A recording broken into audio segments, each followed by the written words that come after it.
সংবাদ। আসসালামু আলাইকুম। সকাল ৯টা ৩০ মিনিট। আজ শুক্রবার।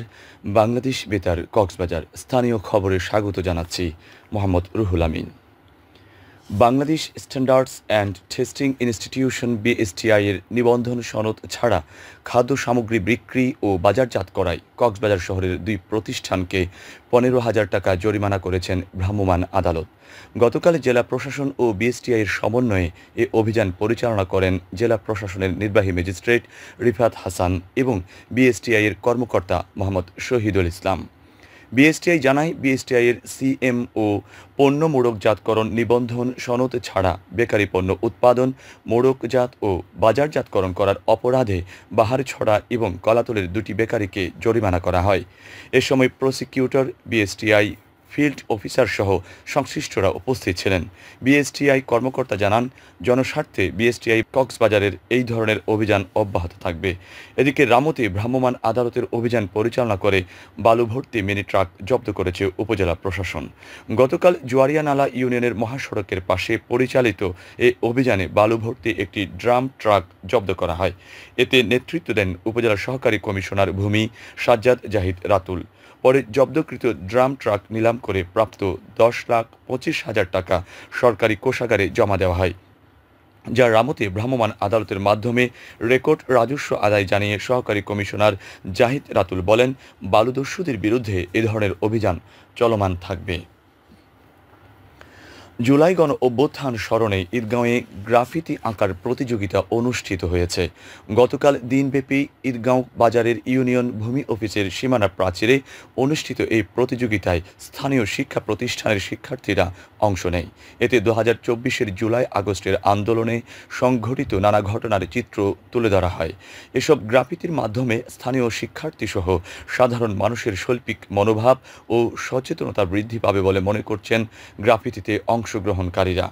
ঈদগাঁও উপজেলা নির্বাহী কর্মকর্তা বিমল চাকমা, উপজেলা একাডেমিক সুপারভাইজার রাশিদুল হাসান, মোহাম্মদ মহিউদ্দিন সহ অন্যান্যরা শিক্ষার্থীদের সৃষ্টিশীল এসব গ্রাফিতি ঘুরে দেখেন। কক্সবাজার জেলা পুলিশের জুন মাসের মাসিক কল্যাণ ও অপরাধ পর্যালোচনা সভা অনুষ্ঠিত হয়েছে। গতকাল পৃথক সময়ে পুলিশ সুপারের কার্যালয়ে, কনফারেন্স রুম ও পুলিশ লাইন্স মিলনায়তনে এ সভা দুটি অনুষ্ঠিত হয়। এতে সভাপতিত্ব করেন পুলিশ সুপার মোহাম্মদ সাইফুদ্দিন শাহিন। সভাপতির বক্তব্যে পুলিশ সুপার থানা এলাকাগুলোতে সার্বিক আইন শৃঙ্খলা পরিস্থিতি স্বাভাবিক রাখার লক্ষ্যে স্বরাষ্ট্র উপদেষ্টা ও আইজিপির দেয়া নির্দেশনা মোতাবেক প্রয়োজনীয় ব্যবস্থা গ্রহণ করার নির্দেশ প্রদান করেন। পরে বিভিন্ন ক্যাটাগরিতে নির্বাচিত শ্রেষ্ঠ অফিসার ইনচার্জ, শ্রেষ্ঠ অস্ত্র উদ্ধারকারী কর্মকর্তা ও শ্রেষ্ঠ ওয়ারেন্ট তামিলকারী কর্মকর্তা এবং বিশেষ বিবেচনায় ক্রেস্ট এবং নগদ অর্থ পুরস্কার প্রদান করা হয়। এ সময় জেলা পুলিশের শীর্ষ কর্মকর্তা সহ এপিবিএন, ট্যুরিস্ট পুলিশ, সিআইডি ও মাদক দ্রব্য নিয়ন্ত্রণ অধিদপ্তর ও পরিবেশ অধিদপ্তরের প্রতিনিধি এবং ৯ থানার ওসি ও বিভিন্ন ইউনিটের ইনচার্জ কর্মকর্তা উপস্থিত ছিলেন।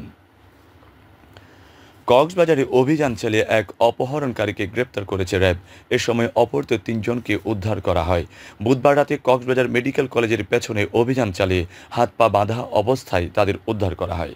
গতকাল র্যাব ১৫-এর সহকারী পরিচালক আম ফারুক স্বাক্ষরিত এক প্রেস বিজ্ঞপ্তিতে জানানো হয়, মোহাম্মদ সাইদুল ইসলাম জেহাদ ও তার ২ বন্ধু চট্টগ্রাম থেকে কক্সবাজারে বেড়াতে আসলে ৪ থেকে ৫ জনের একটি দল তাদের অপহরণ করে পরিবারের কাছে মুক্তিপণ দাবি করে। পরে মেডিকেল কলেজের পেছনের ফুটকালি পাহাড় থেকে অপহৃত মোহাম্মদ সাইদুল ইসলাম জেহাদ, মেজবাউদ্দিন ও উবায়দুল ইসলাম মুন্নাকে উদ্ধার করে র্যাব। এ সময় ঘটনাস্থল থেকে মোহাম্মদ রিয়াদ নামে অপহরণকারী চক্রের এক সদস্যকে আটক করা হয়। পরবর্তী আইনি ব্যবস্থা গ্রহণের জন্য আটক ব্যক্তি ও উদ্ধারকৃতদের সদর মডেল থানায় হস্তান্তর করা হয়েছে বলে জানায় র্যাব।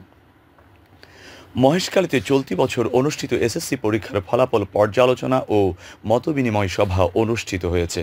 উপজেলা প্রশাসনের উদ্যোগে গতকাল বড় মহেশখালী বালিকা উচ্চ বিদ্যালয় মিলনায়তনে অনুষ্ঠিত এ সভায় প্রধান অতিথি ছিলেন উপজেলা নির্বাহী কর্মকর্তা মোহাম্মদ হেদায়েতুল্লাহ। বিদ্যালয়ের প্রধান শিক্ষক মোহাম্মদ হুমায়ুন কবির আজাদের সভাপতিত্বে এতে উপজেলা মাধ্যমিক শিক্ষা কর্মকর্তা মোহাম্মদ জাহিদুর রহমান সহ শিক্ষক শিক্ষার্থীরা উপস্থিত ছিলেন। এ সময় উপজেলা নির্বাহী কর্মকর্তা বলেন, উপজেলার শিক্ষা কার্যক্রমকে গতিশীল করার লক্ষ্যে পর্যায়ক্রমে সবকটি শিক্ষা প্রতিষ্ঠান পরিদর্শন সহ লেখাপড়ার মানোন্নয়নের সভা আহ্বান করা হবে। সভা শেষে শিক্ষার্থীদের মাঝে ক্রীড়া সামগ্রী বিতরণ করা হয়। কক্সবাজার চট্টগ্রাম মহাসড়কের চকরিয়ায় যাত্রীবাহী বাস ও জিপ গাড়ির মুখোমুখি সংঘর্ষে জিপ চালকের প্রাণহানি হয়েছে। বৃহস্পতিবার সন্ধ্যায় মালুমঘাট স্টেশনে এই দুর্ঘটনা ঘটে। সড়ক দুর্ঘটনায় নিহত ফরিদুল ইসলাম চকরিয়া পৌরসভার ১ নম্বর ওয়ার্ডের কাজিরপাড়া এলাকার মৃত আব্দুল গনি সদাগরের ছেলে। মালুমঘাট হাইওয়ে থানা পুলিশের পরিদর্শক মেহেদী হাসান সড়ক দুর্ঘটনার বিষয়টি নিশ্চিত করে জানান, দুর্ঘটনা কবলিত গাড়ি দুটি জব্দ করা হয়েছে। নিহতের মরদেহ পরিবারের কাছে হস্তান্তর ও আইনগত ব্যবস্থা প্রক্রিয়াধীন বলে জানান তিনি। টেকনাফ উপজেলা fire service and civil defence স্টেশনের উদ্যোগে অগ্নি নির্বাপন মহড়া অনুষ্ঠিত হয়েছে। উপজেলা প্রশাসনের সহযোগিতায় গতকাল উপজেলার সাবরাং উচ্চ বিদ্যালয় মাঠে এ মহড়া অনুষ্ঠিত হয়। বিদ্যালয়ের প্রধান শিক্ষক মফিজউদ্দৌলার সভাপতিত্বে উপজেলা নির্বাহী কর্মকর্তা শেখ এহসান উদ্দিন প্রধান অতিথি হিসেবে মহড়ার উদ্বোধন করেন। মহড়ায় অগ্নি নির্বাপনের বিভিন্ন কৌশল দেখানো হয়। আবহাওয়া এখন জানিয়েছি বাঁকখালী নদীর মোহনা ও সংলগ্ন এলাকার সামুদ্রিক জোয়ার ভাটার সময়সূচি।